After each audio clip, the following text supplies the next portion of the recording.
Negative ভাবনার মানুষের মাঝে পজিটিভ জীবনযাপন করা খুবই কঠিন একটি কাজ, কিন্তু পৃথিবীতে যাবতীয় সফলতার মূলে রয়েছে পজিটিভ জীবন ভাবনা। তাই নেগেটিভ ভাবনা থেকে আমাদের রক্ষা করতেই হবে। আজ আমি আপনাদের বলবো 7টি সরল পথের কথা, যে পথে আপনি অন্যের নেগেটিভ ভাবনা বা প্রভাব থেকে নিজেকে সুরক্ষিত রাখতে পারবেন। আর সময় নষ্ট না করে চলুন দেখে নেওয়া যাক সেই 7টি পথ। 1 নম্বর পথ, নেগেটিভ মানুষের সঙ্গে একটা সীমা বা দূরত্ব তৈরি করে সেটা মেনে চলুন। নেগেটিভ মানুষ সবসময় সমস্যার মধ্যে পড়ে থাকে। তারা সমস্যা সমাধানের দিকে মন দিতে পারে না। তারা চায় অন্য মানুষও 24 ঘন্টা তাদের সেই নেগেটিভ আলোচনায় যোগ দিক। আপনি তাদের প্রতি নিষ্ঠুর হতে পারবেন না, তাই বাধ্য হয়ে আপনি তাদের সেই সমস্যা এবং অভিযোগ শুনতে শুনতে বিরক্ত হবেন এবং তার প্রভাবে নিজের ক্ষতি করবেন। নেগেটিভ মানুষের প্রভাব এড়িয়ে চলতে আপনাকে তাদের সঙ্গে প্রয়োজন মতো একটা সীমা বা দূরত্ব তৈরি করে সেটা মেনে চলতে হবে। জিনিসটা এভাবে ভাববেন, নেগেটিভ মানুষটি যদি ঘন ঘন সিগারেট খায় এবং আপনি সিগারেট না খান, তবে নেগেটিভ মানুষটি প্রতিবারে সিগারেট খাওয়ার সময় আপনি কি তার পাশে বসে বসে পরোক্ষভাবে তার ছাড়া ধোঁয়াটাকে নাকে টানবেন? নিশ্চয়ই নয়। আপনি তখন সরে গিয়ে ফ্রেশ বাতাসটা নেওয়ার চেষ্টা করবেন। তেমনি নেগেটিভ ভাবনাও এক ধরনের বিষ। সেটা ভেবেই তার সাথে ওই সীমা বা দূরত্ব মেনে চলবেন। যদি সে দূরত্ব সবসময় মেনে চলা সম্ভব না হয়, তাহলে আর একটা উপায়ও আছে। সেটা হলো, তারা যখনই সমস্যার কথা আলোচনা করবে, আপনি তখন সাথে সাথেই তাকে জিজ্ঞাসা করবেন যে সেই সমস্যা সমাধান করার জন্য সে কি ভাবছে, তার ভাবনা অনুযায়ী সমস্যাটা কিভাবে সমাধান করা যায়। দেখবেন সেই আলোচনা ছেড়ে সে পালিয়েছে, বা কিছু সময়ের জন্য হলেও আলোচনাটা গঠনমূলক বা পজিটিভভাবে করার চেষ্টা করবে।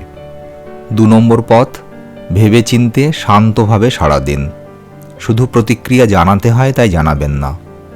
প্রতিক্রিয়া হলো চিন্তাহীন আবেগের বিস্ফোরণ, যা আপনার ইগো দ্বারা চালিত।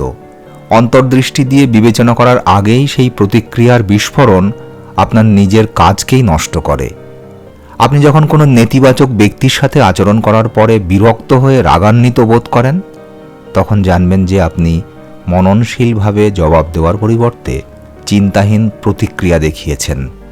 ভাবনা চিন্তা করে শান্তভাবে জবাব দিলে দেখবেন আপনি সব বিষয়গুলি সুষ্ঠুভাবে নিয়ন্ত্রণ করতে এবং পরিচালনা করতে পারছেন।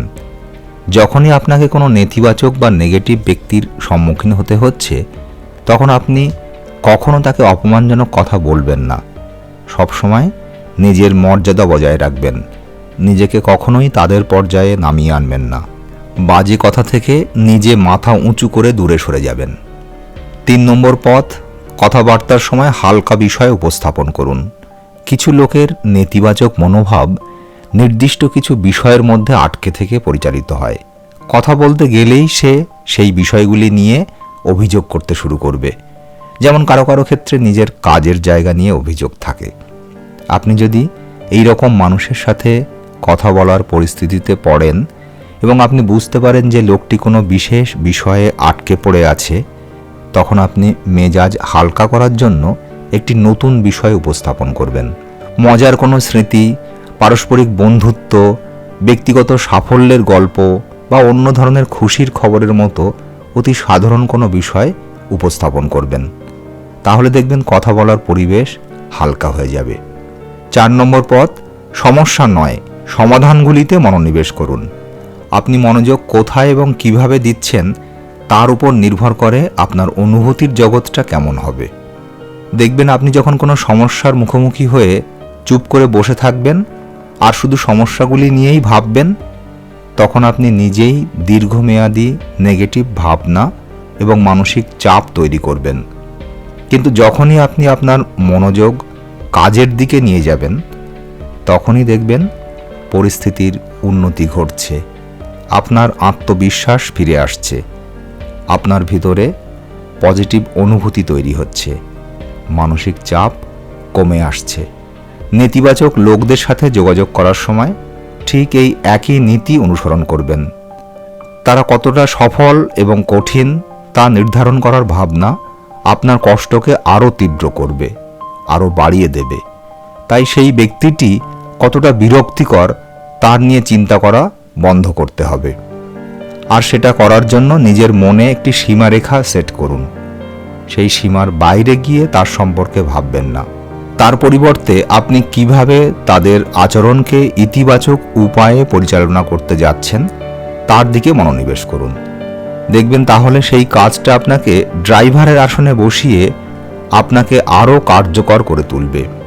তাদের সাথে যোগাযোগ করার সময় আপনি যে চাপ অনুভব করেন তা ব্যাপকভাবে কমে আসবে। 5 নম্বর পথ, আপনার সম্পর্কে অন্য লোকদের মতামতে কান দেবেন না। আপনার সম্পর্কে অন্যের ভাবনাকে গুরুত্ব দিলে দেখবেন দূরে থেকেও কিছু মানুষ আপনার মানসিক চাপ বাড়িয়ে দিচ্ছে। তাই নেগেটিভ মানুষ হোক আর যে কোনো মানুষের আপনার সম্পর্কে কোনো ভাবনাকেই আপনার মনের ভিতরে ঢুকতে দেবেন না। আপনার মানসিক স্বাস্থ্যকে ঠিক রাখতে হলে এটা আপনাকে করতেই হবে। আপনি নিজের কতটা মূল্য দেন সেই পরীক্ষাটাও এর মধ্য দিয়ে হয়ে যাবে। অন্যের ভাবনাকে আপনি গুরুত্ব না দিলে দেখবেন আপনার নিজের উপর আস্থা বেড়ে যাবে, বিশ্বাস বেড়ে যাবে, মূল্য বেড়ে যাবে। যে সকল মানুষ তাদের এই মনের ভিতরটাকে নিয়ন্ত্রণ করতে পারেন তারাই জীবনে উন্নতি করেন এবং নিজের জীবনকে সঠিকভাবে নিয়ন্ত্রণ করতে পারেন। নেগেটিভ মানুষ সাধারণত বাইরের বিষয় নিয়ে চিন্তা করে।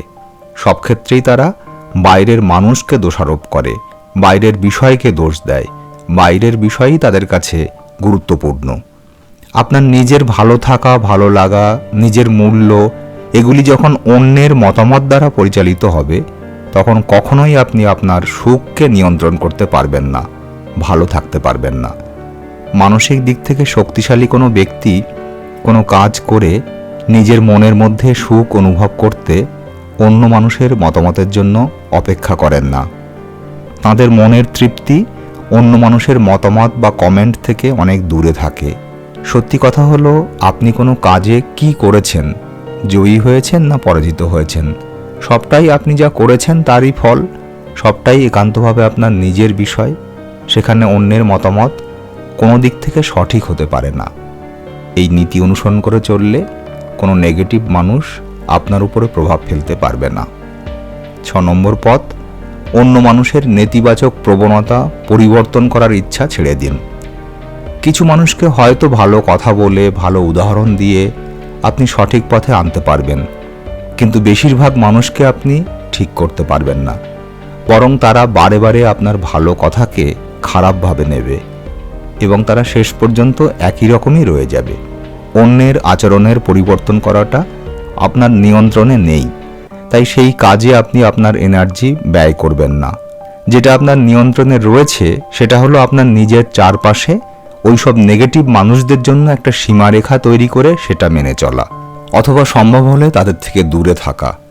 আর একটা কথা হলো, ওইসব নেগেটিভ মানুষদের যদি তাদের মতো করেই আপনি থাকতে দেন তাহলে দেখবেন হয়তো তারা নিজেরাই একদিন নিজেদের ঠিক করার চেষ্টা করবেন। 7 নম্বর পথ, নিজের যত্নের জন্য প্রতিটা দিন যথেষ্ট সময় দিন। অন্যেরা কি করছে না করছে সেটা দেখে বা সেটা ভেবে আপনি নিজের প্রতি যত্ন নেওয়াকে অবহেলা করবেন না। যদি আপনাকে বাধ্য হয়ে নেগেটিভ মানুষের সাথে থাকতে হয়, কাজ করতে হয়, তাহলে আপনাকে অবশ্যই নিজের চারপাশে ওই মানুষের জন্য সীমারেখাটা ঠিক করতে হবে এবং অবশ্যই আপনার বিশ্রাম ও সুস্থতার জন্য প্রয়োজনীয় নিরিবিলি সময় রাখতে হবে। মনে রাখবেন, ক্রমাগত নেগেটিভ মানুষের বিরুদ্ধে যুক্তিবাদীর ভূমিকায় দাঁড়িয়ে তর্ক করতে করতে আপনি একসময় ক্লান্ত হয়ে পড়বেন এবং ওই নেগেটিভ ভাবনা আপনাকেই গ্রাস করে ফেলবে। নেগেটিভ মানুষ এমন করে দিতে পারে যে আপনি সারা রাত ধরে শুধু চিন্তা করে যাবেন, আমি কি সঠিক কাজ করছি? আমি কি সত্যিই এতটা খারাপ যে তারা আমার সাথে এভাবে কথা বলল? আমি বিশ্বাসই করতে পারছি না যে সে কি করে এটা করলো। আমি ভীষণ আঘাত পেয়েছি। এই ধরনের মানসিক দুশ্চিন্তা আপনাকে দিনের পর দিন, সপ্তাহের পর সপ্তাহ, মাসের পর মাস, এমনকি বছরের পর বছর তাড়া করে নিয়ে বেড়াবে। নেগেটিভ ব্যক্তিরা মনে মনে এটাই চায় আপনি এমন করবেন, এটাই নেগেটিভ ব্যক্তিদের লক্ষ্য থাকে।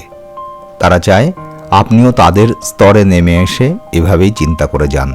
তাই তারা কিন্তু আপনাকে কখনোই একা ছাড়তে চাইবে না, সবসময় তাদের নেগেটিভ ভাবনা নিয়ে আপনার সাথে কথা বলতে চাইবে। সেই কারণে তাদের উদ্দেশ্য ও আচরণের পাশে আপনাকে খুব সতর্কভাবে ওই সীমারেখা মেনে চলে নিজের প্রতি যত্ন নিতে হবে পজিটিভভাবে জীবন ধারণ করার জন্য এবং ভালো থাকার জন্য। সবশেষে বলবো, অনেক সময় আমাদের নিজেদের মধ্যেও এই ধরনের নেগেটিভ ভাবনা থাকে, তাই চেষ্টা করতে হবে নিজের সেই নেগেটিভ ভাবনাকে পরিবর্তন করে সঠিক ভাবনা ও আচরণ তৈরি করতে, এবং এই 7টি উপায় অবলম্বন করে অন্যের নেগেটিভ ভাবনাকে প্রতিহত করে পজিটিভ জীবনের আনন্দ উপভোগ করুন।